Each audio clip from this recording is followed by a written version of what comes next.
That was beautiful. We have next Vijay Hariharan, a solo performance by Vijay Hariharan, who will be singing the Muthuswami Dikshitar song, Shri Subramanya Rakshitu, Mama Rakshatu, in Raga Todi. The duration is 6 minutes. Thank you. Hello.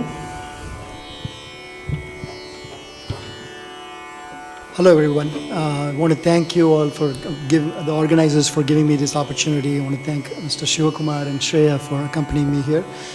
I'm going to be singing a Muthuswami Dikshitar composition, Sri Subramanya Mam Rakshatu. This is in Ragam Thodi. Just quick introduction, this is on Tiruchendur. Guru Guha obviously is his mudra. He is very fond of Sri Subramanya. So there are also, again, I don't want to talk too much, but again, in terms of the song itself has references to specific Tiruchendur things where Patra Vibhuti is one of them, and he is usually given an Abhishekam with the Shankam and the sea water. So there are a lot of anecdotes within the song and the composition. So without further ado, I'll start.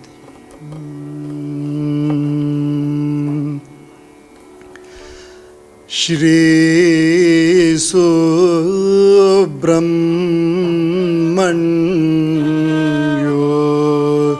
Mayam Rakshatu Shri Subramanya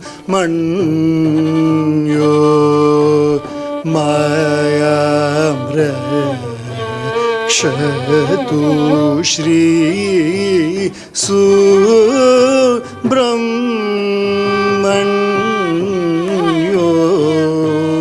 Mayam Rakshatu Shri Subramanya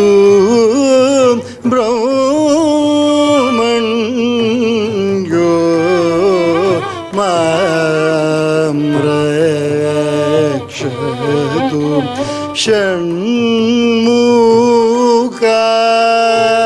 Vatayaro Shakti Rupa Shri Subramanya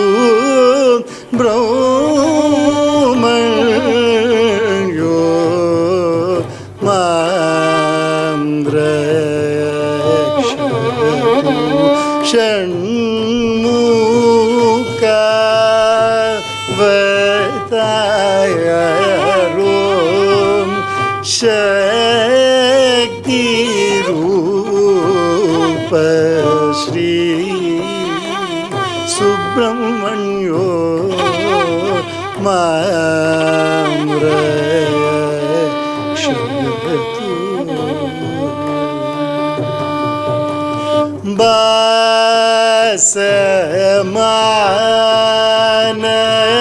Basamanavali Devaseno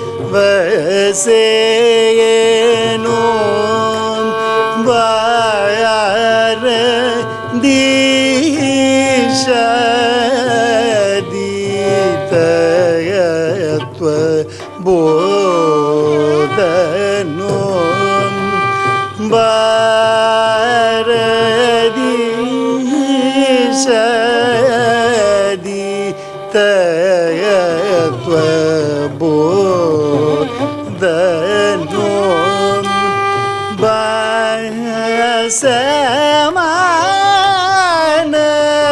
Basamanavali Devaseno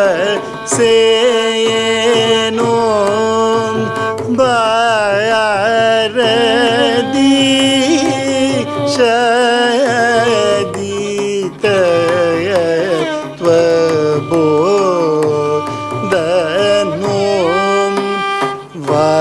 Vasavadi Vandita Subhacharana Patra Vibhuti Pradhanani Puna Vasavadi Vandita Subhacharana Patra Vibhuti प्रदान निपुण श्री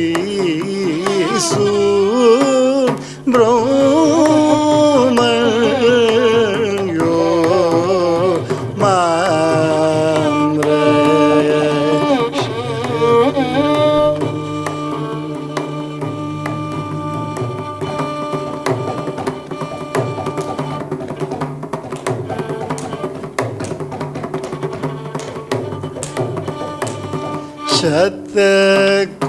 शतकोटि भास्कर शोभा करो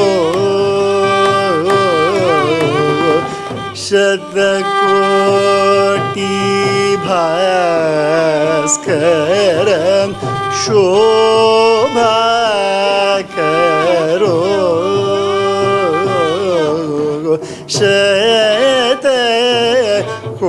कोटि भास्कर शोभा करो शिष्ट शितिकण्ठ भज शिव करो प्रताप तार कादी हत दीरो प्रबल गणेशानुज षडाक्षरो सदायुष प्रदभक्तमन्दारो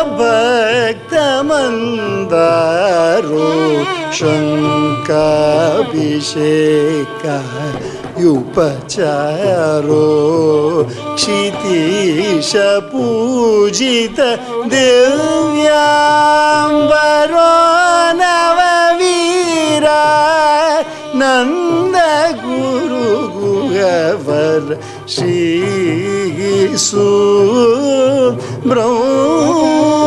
सुब्रह्मण्यो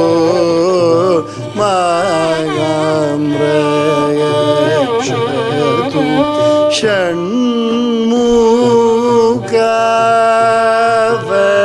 षण्मुखावताय रों शक्तिरूप श्री सुब्रह्मण्यो